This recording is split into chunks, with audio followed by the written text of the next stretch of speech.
Let's do an example problem with a little bit more detail. It'll take us a little bit more effort to analyze. We have this set of capacitors, and you notice a connection across here between C and E. We're going to start with that switch open. We have 360 volts across A and B.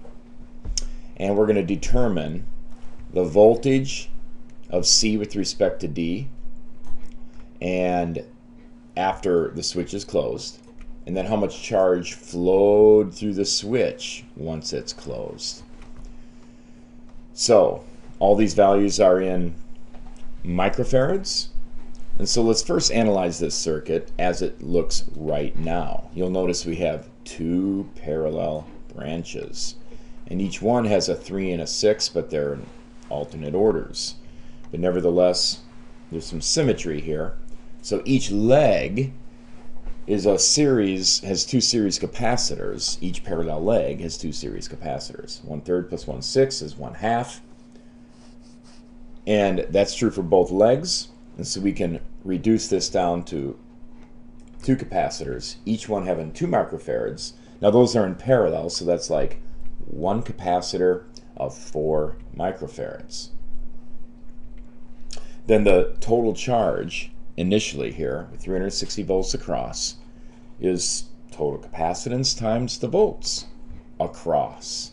All right, and therefore that's 4 times 360, 1440 microcoulombs. Now a couple of things just to keep in mind. That charge, the 1440 microcoulombs, is shared equally between these two symmetrical legs. So each parallel path has the same amount, and it's half of that amount. Then each component, the 3 and the 6 in each leg, since they're in series capacitors have the same amount of charge, or the entire path charge.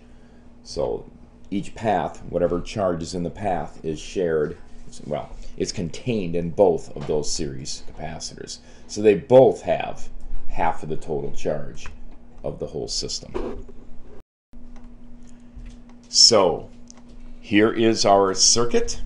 I took that connector in the center out between C and D, and we recognize that 360 volts is plus and minus. So A is 360 volts higher than B. B is our reference potential. We can think of that as being 0. So from what we just analyzed, we have 720 microcoulombs on every single capacitor in this circuit. So each leg has 720 microcoulombs, and each component in that leg has the full charge. Now V is Q over C. So let's look at it for the 3 microfarad capacitors. V is Q over C. 720 over 3 is 240 volts. So the 3 microfarads both have 240 volts across. Notice I'm putting the polarity very carefully here, plus to minus on those respective sides. That's important. The 6 microfarad, 720 over 6, which is 120 volts. So 120 volts across each of the 6 microfarad capacitors. 240, a drop of 240, plus to minus, and then plus to minus another drop of 120 is a drop of 360 across the whole thing, which is how it has to be. Then we have 120 volts at D. How do I know that? Because we start with 360 here, we drop 240, and you have 120 left. That 120 is dropped across here to bring it down to 0. In like manner on the other side, 360, we're dropping 120, so at C we should have 240. And now it's easy to determine what VCD is, which is VC minus VD. 240 minus 120 is 120 volts. So that's VCD. And now it's time to figure out what's going on with the situation where we actually close the switch. So let's now close the switch on the circuit. Here we have the circuit, and we connect a conductor from C to D. Now the equivalent circuit has changed from what it was in the previous example with the switch opened. See if you agree whether or not this is true. You could think of, since this is no resistance across here. It's a short circuit. You could grab C and D with your fingers and kind of pinch them together and end up with this. We have the 3 and the 6, and here's that straight conductor, but that's the same as this, just connecting another one over. So do you not agree that pinching C and D together, you pinch it off into this, and this is all one conductor, just like it is here. So there's no difference. Now this becomes 3 and 6 in parallel with each other twice is a 9 and another 9 microfarad. These two are in series with each other, giving us a single equivalent capacitance of 4.5 microfarads with 360 volts across. So that's quite a bit different than it looked before, and it will have implications here, enabling us to solve our problem. Well, the charge on the whole system is the charge that a 4.5 microfarad capacitor at 360 would have, 1620 microcoulombs. Now that we know the entire charge on the system, we can work backwards, and since the 1620 microcoulombs is across this guy, which is equivalent to 2 9 in series, both of these would have that 1620. So we have 1620 on each of those. So we can get the voltage, which is 180 volts on each, just shared equally, the 360, half each.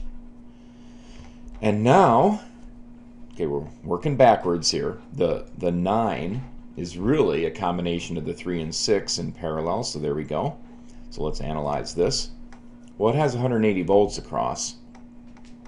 Therefore, we can get the charge on both sides. CV, 540 microcoulombs across the 3, and the 6 has double that, 1080. Same voltage, twice the capacity, twice the charge. Now we're kind of done analyzing this because the other side would be the same thing, so we won't worry about that. So now we're left with determining how much charge flowed through the switch, and we'll figure that out by comparing the charge on the capacitors before and after and be consistent with that, and we should have our answer. Okay, so let's put this all together. Originally we had our circuit with 720 microcoulombs on each capacitor, every single one. So D and C, nothing flowing at this point, so there is no charge flow through the switch, there is no switch. Initial total charge 1440 microcoulombs. Now we close the switch. So when we close the switch, things change. We had 540 microcoulombs on the 3 microfarad, and on the 6 microfarad, 1080 microcoulombs. So for each leg, we have 540 and 1080, and we have 1620 microcoulombs. I shouldn't say really each leg in the way I did, because no longer can we see this as a leg like we did here, but we have really the combined parallel leg here, so it's left right instead of top bottom as in the first situation. The 1080 and 540, 1620. So because we went from 1440 to 1620, we had an increase in total charge into the circuit. Where did it come from? Well, there is only one place for it to come from, and that's from the power supply. So 180 microcoulombs flowed into the circuit from the power source to accomplish our purposes. So let's put that on the diagram. 180 microcoulombs in, 180 microcoulombs out. That's what happened. Now this will have to be consistent with the charge transitions occurring in each capacitor. Well, what was that? Well, we had 720 in the 3 and we went to 540. So charge left the capacitor. That's what that arrow indicates, flowing out of the capacitor in that direction, 180 microcoulombs. Same in the symmetrical part. And then for the 1080, notice we had to have charge flow onto the capacitor here. In particular, 360, Same as the other situation, 360 onto that capacitor. So this gives us the logical setup to figure out what happened in the switch. You can see that if we have charge flowing this way towards C, and we have charge flowing this way towards C, you can't have current flowing in two directions in the same place. So there's only one possibility for this. And that is that extra charge had to flow up that wire. In like manner, we got charge flowing this way and this way. The only place that can come from is from the wire, which is point D. And so now we can see that the currents entering C are simply 360 plus 180, 540. The currents leaving D, same thing, 180 plus 360, 540. So we have our answer that the current flowing through the switch is 540 microcoulombs.